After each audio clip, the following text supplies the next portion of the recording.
Hi, everyone. I'm Brenda. How do you plan to handle college while working two jobs? Be realistic. Rick's words stung as I arranged the appetizers at Reynolds Corp's holiday party. I was just a caterer back then, dreaming of something bigger. The customers are waiting, he added with a condescending gaze. I forced a smile, dodging his stare, not knowing then that this smug middle manager would one day become my husband and my biggest mistake. You're different from other waitresses, he said later that evening, turning on the charm. Let me take you to dinner sometime. That's how it started. Rick Cooper swept me off my feet with expensive dates and promises of a better life. 6 months later, we were married. Brenda, darling, you don't need to work those demeaning jobs anymore. My new mother-in-law, Diana, cooed at our wedding reception. A Cooper woman has certain standards to maintain. But I had my own dreams. I'm still planning to finish my business degree, I told Rick one evening. Oh honey, why waste time on that? You've got me now, he laughed, pulling me close. I make 6 figures, just focus on being my wife.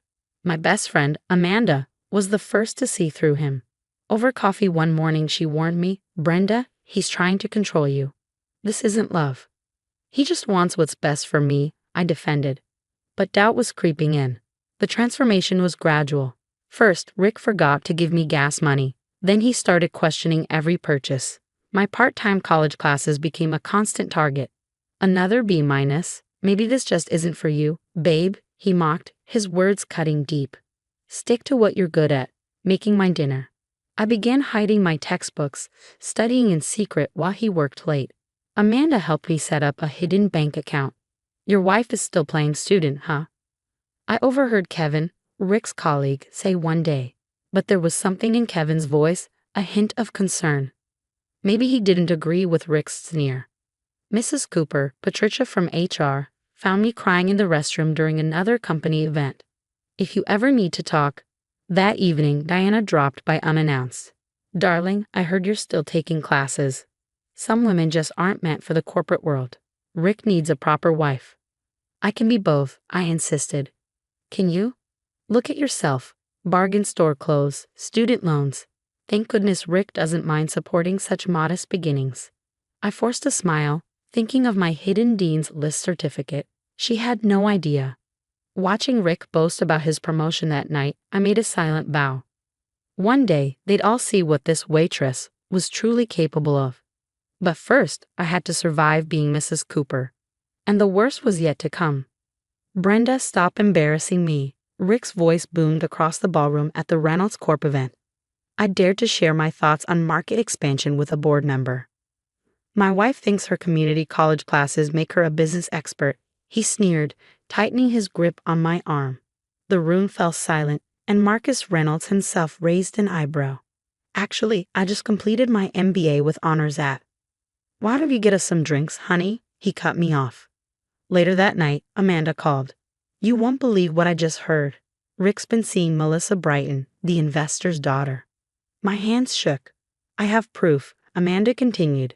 Kevin sent me photos. He's worried about you. The next day, diploma in hand, I walked into Patricia's office. I need to report workplace harassment. Finally, she sighed, pulling out a thick file.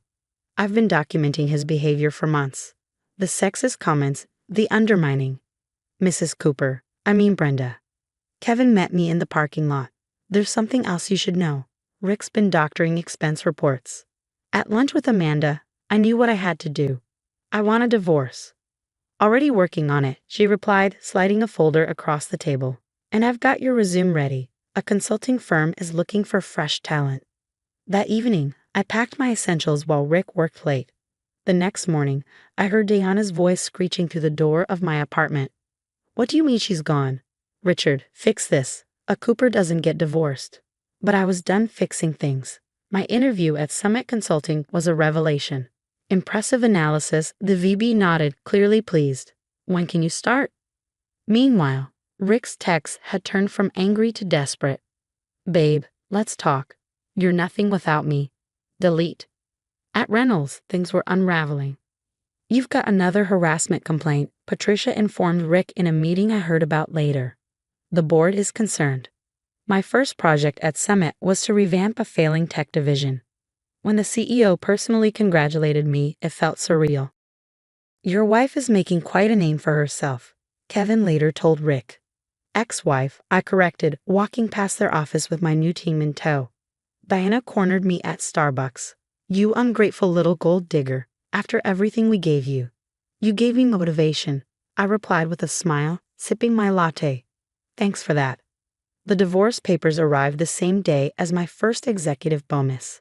As I signed them, an email popped up, an invitation to interview for a director position. Rick sent one last email too. I heard about your promotion. Maybe I was wrong about you. Can we talk? I clicked delete. From my new office, I had a view of the city, a team that respected me, and a voice that was finally heard. Breaking point? No, this was just the beginning. Later, Amanda raised her glass. To karma. To new beginnings, I corrected, but I had no idea just how new things were about to get. Let me get this straight, Marcus Reynolds leaned back in his chair during our interview. You completely transformed Summit's tech division in months. The numbers speak for themselves, I replied, sliding my portfolio across the desk. Interviewing at Reynolds Corp now, as a potential VP, felt like poetic justice. Very impressive, especially your overseas expansion strategy. A knock interrupted us. Rick burst in, freezing when he saw me. Cooper, we're in a meeting, Marcus frowned. I didn't know you were interviewing her. Your ex-wife's reputation precedes her. That'll be all.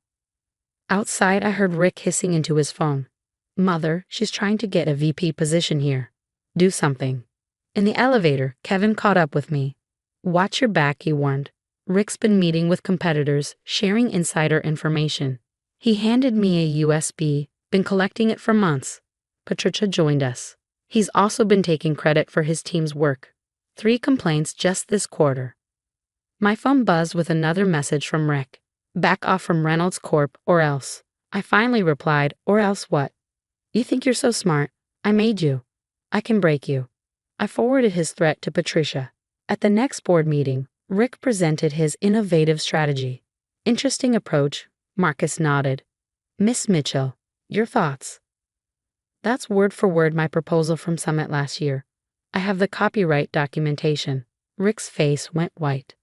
Later, Marcus called me into his office. I'm retiring next month. The board needs someone who can spot theft and manipulation a mile away. Are you sane?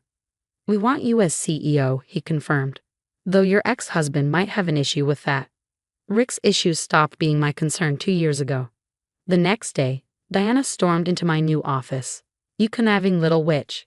First you humiliate our family, and now this. Security, I pressed my intercom. Please escort Mrs. Cooper out. This isn't over, she screeched. Actually, it is. Kevin appeared with more files. Rick's been embezzling company funds for years. The evidence is irrefutable. The board meeting was scheduled for tomorrow.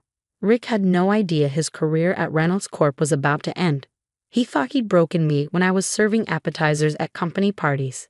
But instead, he'd given me an up-close view of everything that needed to change. My phone buzzed one last time. Brenda, please, we need to talk. I know I made mistakes. I switched off my phone and reviewed the termination papers on my desk. Tomorrow would be interesting. Ladies and gentlemen of the board. Marcus's voice echoed through the boardroom. Please welcome your new CEO, Brenda Mitchell. This is ridiculous. Rick shot up from his seat. She was a waitress. She served us drinks in this very room, and now she's supposed to be CEO. She'll be serving you your termination papers, Marcus replied coolly. Security, please stay close. I took my place at the head of the table.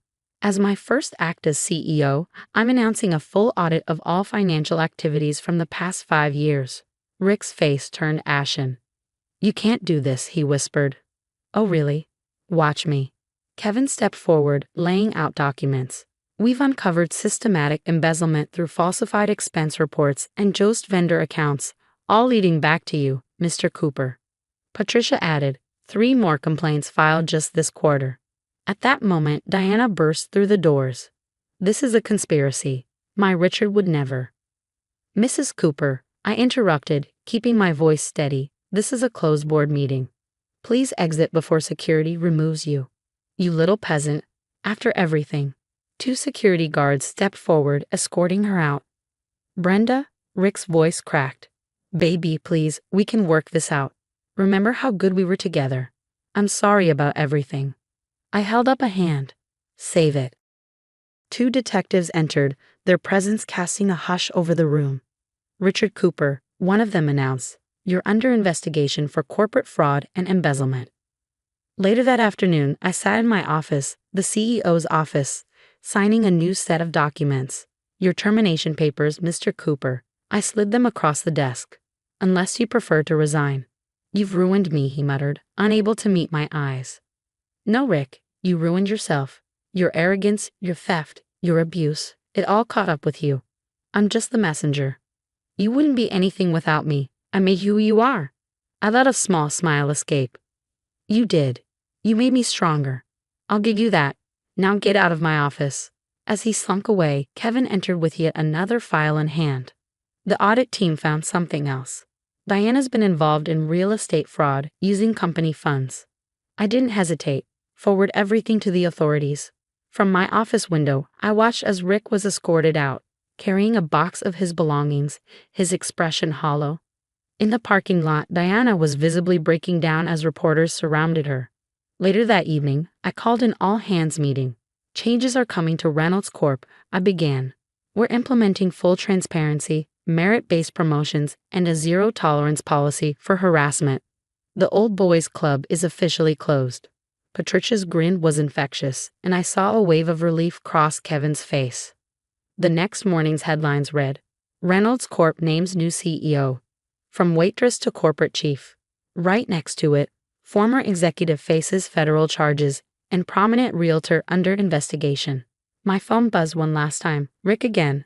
I still love you. Please help me." Delete. Some people call it revenge. I call it justice. So, what would you do if your ex tried to apologize and beg for help after years of mocking and manipulating you? Would you show mercy, or would you do exactly what I did and press delete? Share your thoughts in the comments below.